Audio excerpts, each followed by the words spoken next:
Good morning, everybody. Thanks for joining us. We're going to start with a brief opening statement from Coach, and then we'll take questions. As always, just raise your hand for questions, and we'll come around to you. Obviously, we're really disappointed about the loss. It was a very, very tough physical game. Well played by both players on both sides. Anytime you're in a contest where you lose two facets, 2/3 of the game, which is special teams on offense, it's going to be very difficult to win. I thought that our defense played exceptionally well and gave us more opportunities than not, but we all need to do our parts, and I think it reinforces a good lesson when it comes to football that there are three facets to the game, and you need to make sure you win 2 out of the 3 to win the game. So I'll open it up for questions after that. Questions? Start with Tommy and then Mark. Coach, I know you said on Saturday that you had heard about the actions of Grociano on the opposing sideline. Did you get a chance to see that in the film, and what did you make of it? Yeah, I didn't see any of that during the game. I had a bunch of fans send it to me. I could not see any of the stuff that was going on with him. All I knew that there was something going on. I was trying to get information of what was going on. Mark? Coach over here. Can you tell us what you saw in Garrett Schrader, and does he deserve to still get the game going forward? I think when it comes down to the quarterback position, a lot of times things are, they get too much of the credit and they get too much of the blame. But I definitely think that we still want to see both of those guys. We're looking to score points. Points is the thing that we need to get done, and until we're totally 100% sure on who it is, we need to keep letting them compete. Stephen? When you went back through the offensive tape, what did you take away as things that you could control and work on in the next 2 weeks? Well, there's a lot of things to work on. I think the biggest things is still miscues. We had balls that were touching receivers' hands that weren't caught. We had balls where the receivers had no opportunity for them to catch their hands. And then we had plays where there's guys wide open, but there was a breakdown up front. I know it's the same old story, but when you're throwing the football, you got to have a lot of things go right to make it look right. And unfortunately, it didn't work out for us, and it was bad situational things at bad times. What kind of struck me as a little different than maybe some of the games last year is you did have some clean pockets for Tommy to work with. Okay, I didn't hear them. Sorry, you did. I felt like you had more clean pockets than last year, just on a percentage basis. Not that, I mean, obviously there were still some breakdowns up front, but from like a communication, like reading coverage standpoint, like, do those feel like the same problems the quarterbacks and receivers had last year, and how do you go about fixing those? Again, we're playing some cats.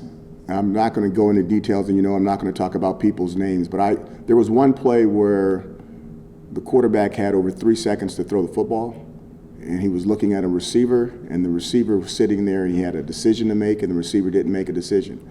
And that ball should have got off in 2 seconds, and then he had 1.5 seconds to clean up the mistake, and yet it didn't get done.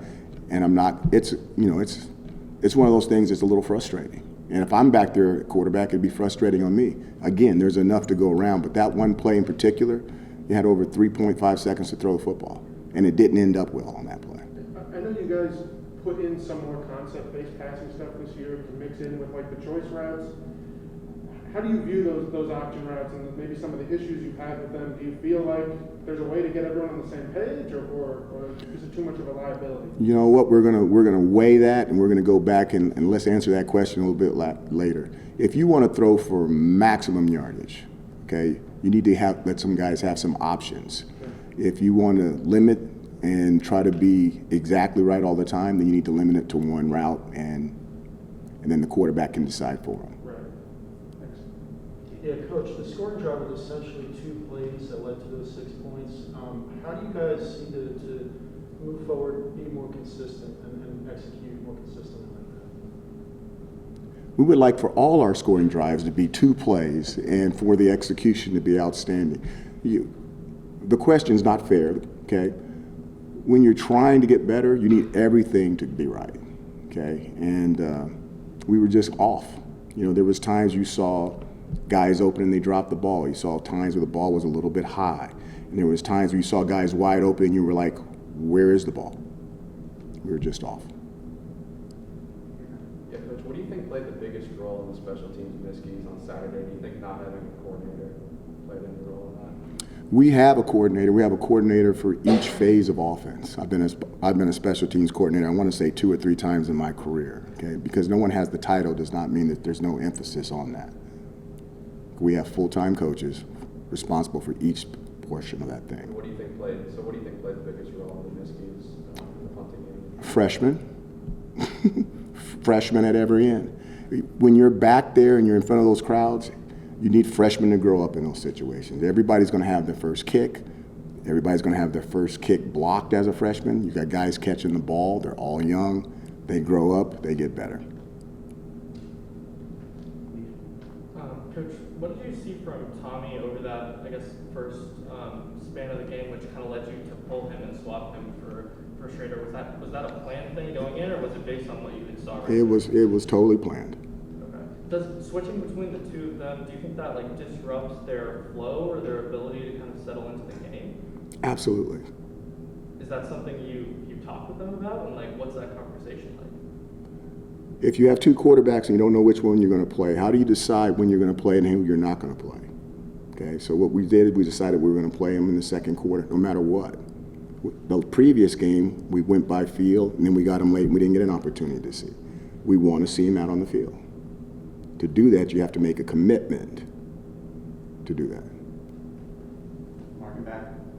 Coach, I have a question about the air conditioning. I was really comfortable throughout the game. I just wondered, I was just curious. I appreciate this one, Mark. Man, I love it, man. But I'm just curious. I know you talked about how you love the fact that teams come in here and they can't breathe because it is so hot. Does it take away your advantage? I think the next game I'm going to come out in long sleeves and a parka. Okay, I thought it was a little chilly, and I'll probably wear a long sleeve shirt next time. I'm glad everybody feels comfortable. Even if Rutgers don't go. Exactly. Nate, that's you. You probably won't appreciate this question. Okay. What's the prognosis for Garrett Williams? I haven't had a chance to see him since the game. I'm sure he'll be okay. Garrett's one of those guys that's extremely tough. He really is. He has an old school mentality about him, and he is all team first. If he can go, he'll go. So I expect him out there, and that's the truthful answer. Not a long-term deal here. I don't think so. I'm going to ask about Coach Davis, maybe the other higher profile injury situation. What can you tell us about what he's been able to do since camp ended and how close he is to playing? I think he's very, very close, and it'll be exciting to see what he can do this week. And that's. I believe you referred frequently to last year in this process coming back. We're kind of coming up on that timeline of maybe return to practice to being able to play. How nice is it with respect to Albany, how nice is it to maybe have a tune-up type opportunity for him before Liberty? Based off of how many points we scored last week, I'm not using the word tune-up with anybody. You have to find ways to put points on the board. You have to find ways to be sound in the special teams. You give games away, and that's not fair. Okay. I just meant for the cover. I know. I didn't mean that directed toward. I did not mean that directed toward you. Would it be fair to say you think he'll be ready for Liberty? I think it would be fair to say that he's getting ready. Okay. Thanks. Mm-hmm. Coach, you said that you thought the defense played well. How encouraging was that to see them kind of limit Rutgers' explosive big plays on Saturday? You guys, it bothers me. It bothers me that we can play that well on defense and we can't help them. It frustrates me. And I don't get frustrated easily. So my hat's off to them. I don't know, with less than 200 yards of offense, somebody tell me. Their team, Rutgers, did they get over? 195. That's a heck of a job. That's a heck of a job by them. Coach, going into UAlbany, we know UAlbany struggles to score points. You got the best mask because it's I can't hear any. And going into Albany, we were struggling to score points. You know, UAlbany struggles to score points. What is their? I didn't hear it. You don't hear it?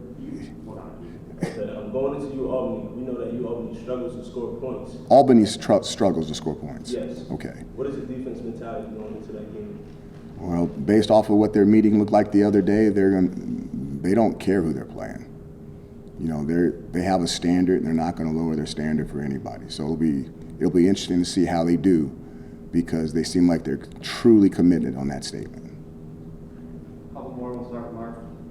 You know, you obviously coached at the FCS level, and we all saw what Jacksonville State did over the weekend.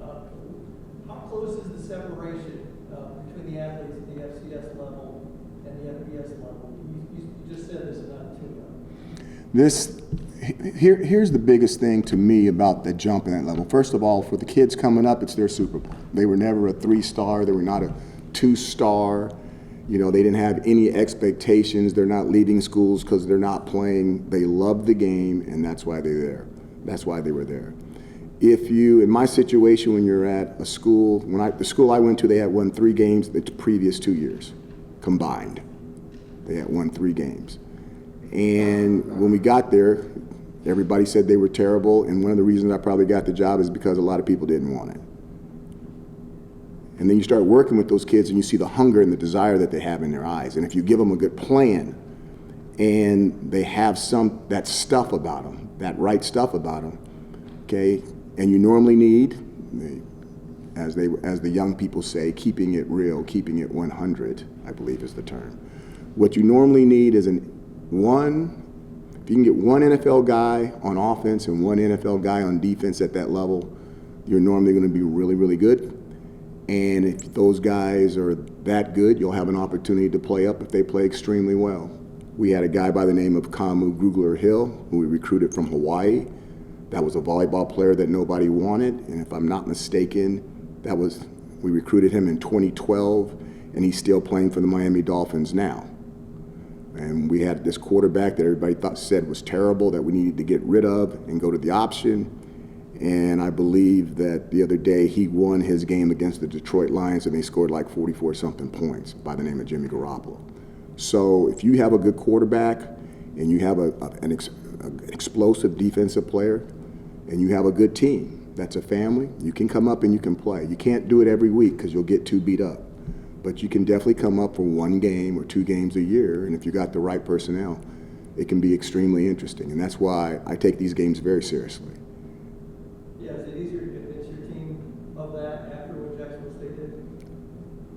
I think our team is going to be busy with some other things based off of what just happened last week. We need to concentrate on us, and then we'll get ready for Albany. 2 more with Alex and Steven. Dino, what do you need to see to make a change to Schrader? My biggest thing is I want somebody to win it on the field. Okay, quarterbacks, you can practice, they don't get hit, they don't get touched. Okay, and if I made them live in practice and they got hurt, boy, there'd be a lot of cameras in here. You know what I mean? So you've got to put them on the field, and you got to let them do it on the field, and they need to win it on the field. You know, what they say in Gladiator, Maximus, win the crowd, win your freedom. Okay, they need to win it on the field. Take the community, take the team, win it on the field, remove all doubt. Don't leave the decision up to me, because eventually I will make the decision. So they need to get it done so. Last one, Steven. This kind of ties into that. You talked about kind of making a commitment to Garrett to give him a chance to play in games. How much of that is, how mindful of you are, I guess, of player retention in the transfer portal age as you kind of look at that situation? Okay, give it to me the back end again. Are you worried that if you don't play Garrett, he would theoretically consider leaving? You know what I mean? When you bring someone in today's day and age of guys being able to move, is that a part? If you're considered, it has nothing to do with people leaving. You have to play the best guy. If you don't play the best guy, the team gets mad. So you play the best guy, and then if you're not the best guy, and it has nothing to do with quarterbacks, you can be a tailback, you can be a linebacker, you can be a DB. If you're not the starter and you feel like you can go play somewhere else, with the transfer portal and the way rules have been changed, you can leave and take your opportunity somewhere else. We don't want you to leave. We think you should stay here and work for it. But if you want to go somewhere where you're guaranteed a starter somewhere, then you have the option to do that. Thanks, Coach. Appreciate you. Thank you. Thanks, everybody, for coming.